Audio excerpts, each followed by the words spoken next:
आज हमारे देश के युग पुरुष पंडित दीनदयाल जी उपाध्याय जी की 104वीं जन्म जयंती के अवसर पर हम सभी यहाँ हमारे पूर्व मंत्री और अजमेर दक्षिण से विधायक बहन अनिता जी, हमारे शहर जिलाध्यक्ष डॉक्टर पी सिंह जी हाड़ा जी और सभी पार्टी के वरिष्ठ पदाधिकारीगण, हमारे वहाँ महामंत्री संपत जी सांकला जी और सभी वरिष्ठ गण यहाँ आज उनकी 104वीं जन्म जयंती के अवसर पर उनको हम पुष्पांजलि अर्पित किए हैं। डॉक्टर पंडित दीनदयाल जी उपाध्याय जी ऐसे शख्सियत थे जिन्होंने पंच निष्ठाएँ, अंत्योदय योजना, अंतिम व्यक्ति का उदय कैसे हो, उन्होंने ये परिकल्पना की थी। और आज हमें खुशी है कि हमारे देश में हमारे देश के यशस्वी प्रधानमंत्री नरेंद्र भाई मोदी जी के नेतृत्व में जो पंडित दीनदयाल जी के जो सपने थे, पंच निष्ठाएँ और अंत्योदय, अंतिम व्यक्ति का उदय कैसे हो, आज पूरे देश में साकार हो रहा है। प्रधानमंत्री नरेंद्र भाई मोदी जी चाहे मजदूर हो चाहे किसान हो, सभी वर्ग को साथ लेकर जो आज आमूलचूल परिवर्तन किया, इस देश को विकास की दृष्टि से विकसित राष्ट्र की श्रेणी में खड़ा करने के लिए जो पंडित दीनदयाल जी की जो सपने थे उनको साकार करने के लिए आज पूरे देश में लगे हुए हैं। हमारे भारतीय जनता पार्टी का बूथ स्तर से कार्यकर्ता लेकर शीर्ष नेतृत्व तक हम सभी पंडित दीनदयाल जी के जो आदर्श हैं, उनके सिद्धांत हैं, उसी के आधार पर हम पूरे देश में कार्य कर रहे हैं।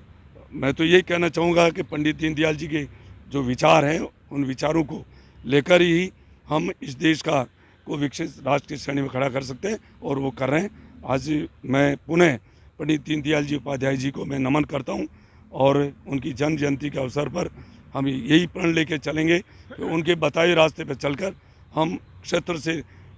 बूथ स्तर से लेकर पूरे देश में हम विकास के कार्य करें। यही मेरा कहना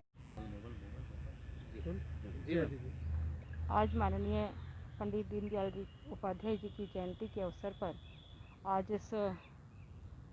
स्थान पर हम सब लोग एकत्रित हुए हैं। कोरोना की गाइडलाइन के तहत चूँकि धारा 144 लगी हुई है, इसलिए हमारी पार्टी के सांसद महोदय और जिलाध्यक्ष जी के साथ मैं स्वयं उपस्थित हूँ। माननीय दीनदयाल उपाध्याय जी ने भारतीय दर्शन को एकात्म मानववाद का सिद्धांत दिया। दूसरा उनका जो महत्वपूर्ण सिद्धांत था वो सिद्धांत था अंत्योदय का। इस अंत्योदय के सिद्धांत पर चलते हुए ही राजस्थान में जो पहली बार भारतीय जनता पार्टी की सरकार बनी, माननीय भैरव सिंह जी मुख्यमंत्री बने, तो उन्होंने अंत्योदय की योजनाओं को लागू किया और हमारे प्रधानमंत्री नरेंद्र मोदी जी उसी अंत्योदय के सिद्धांत पर चलते हुए जितनी भी योजनाएं आई हैं उसी सिद्धांत पर आधारित है। श्यामा प्रसाद मुखर्जी जी ने दीनदयाल जी के लिए एक वाक्य कहा था कि यदि मुझे 2 दीनदयाल मिल जाते तो शायद बहुत पहले इस देश की दिशा जो अब तय हो रही है वो पहले ही तय हो चुकी होती।